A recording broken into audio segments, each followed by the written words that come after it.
ఎక్కడికి వెళ్ళినా ఏమని అడుగుతున్నారంటే, పత్రి గారు మ్యూజిక్ పెట్టి చేస్తున్నారు కదా అని చెప్పి అంటున్నారు. ఇది వాళ్ళ తెలివితేటలు కాదు. మనం సీనియర్ మాస్టర్లు అనుకుంటాం. వాళ్ళు చెప్పే మాటలు ఇవన్నీ. ఇలాగ ఎక్కడైనా మన క్లాసులు విన్నవాళ్ళు ఆ సీనియర్ మాస్టర్లను అడుగుతారు.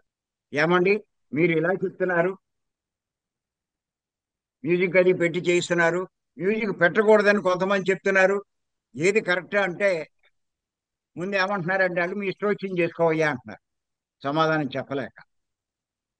అదేంటండి ఎలా అంటారు ఏనంటే, పత్రిక చేయలేదండి అయ్యా, ఆయన చేయించాడుగా అని తిరిగి వాళ్ళ మీద చిరాకు పడుతున్నారు. నిన్న నేను అదే మాట అడిగితే నిన్నగా క్లాసులో అదే చెప్పాను నేను. సరే, పత్రి గారు చేసింది అని చెప్పి మీరు చెప్తున్నారు, ఆయన చేశారు కాబట్టి మేము చేస్తున్నామని. షిరిడి బాబా వంట చేసేటప్పుడు చేత్తో కలిపాడు, మీరు కలుపుతారా అని చెప్పి అడిగా. చాలా ఆలోచనలో పడ్డారు. కలపమండి అన్నారు. ఎందుకు కలపరు, ఆయన కలిపారుగా. మరి ఇప్పుడు ఆయన చేస్తున్నప్పుడు మీరు చేశారని చెప్తున్నారుగా, మా చేతులు కాలిపోతాయండి అన్నారు. ఆయన కాలేదుగా. ఆయన గొప్పవాడండి. గొప్పవాడు చేసినవి నువ్వు ఎలా చేస్తావయ్యా? సరే, ఆయన చేశారని మీరు చేస్తూ ఉంటే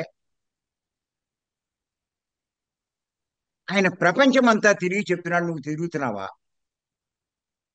ఆయన ఎంతో జ్ఞానాన్ని బోధిస్తున్నాడు, నువ్వు బోధిస్తావా? ఆయన సమయాన్ని వృధా చేయడు, నువ్వు వృధా చేయకుండా ఉంటావా? ఆయన ఉద్యోగం మానేశాడు, నువ్వు సంపాదన మానేస్తావా?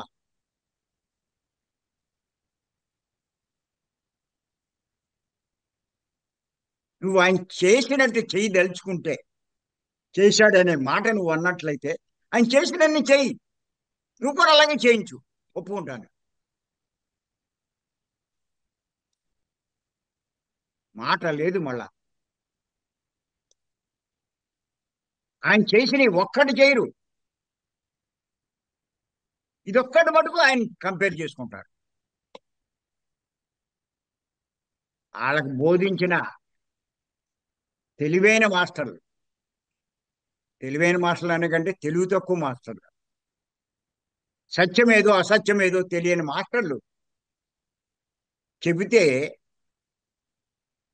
దాన్ని పట్టుకుంటే ఎవడేం చేస్తాడు? నష్టపోయేది ఎవడు?